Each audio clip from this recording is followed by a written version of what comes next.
තවත් සංසුන් ගමක ඝන වනාන්තරයක ආසන්නව සරල ගමරාල කෙනෙක් ජීවත් වුණා. එක් උදෑසනක ගමරාල ගස් කැපීමට වනාන්තරයට යන්න පිටත් වුණා. කැලය තුල සැඟවුණු භයානක ආපදාවක් ඔහු නොදැන. හදිසියේ කඳුළු පනවන ශබ්දයක් සමග දරුණු කොටියෙක් වැලි පැලෑරුම් මතරින් නෙරපුණා. ගමරාල අවදානමට මුහුණ දෙමින් දක්ෂ ලෙස සිතුවේ. තමන් ගමේ බලවත් නායකයෙක් යයි කොටියාට කියා. ඔබට උදව්වක් සපයන්නම් බව පැවසීය. ඔහු කොටියාව ගමට ගෙනාවේ දැවැන්ත කෑමක් සකස් කරන බවට කියා.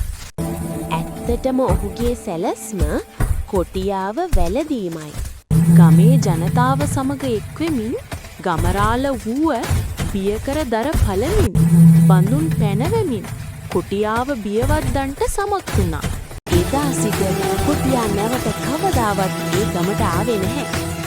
ගමරාල වීරයෙකු ලෙස ගමේ ගෞරවය උරුම කරගත්තා.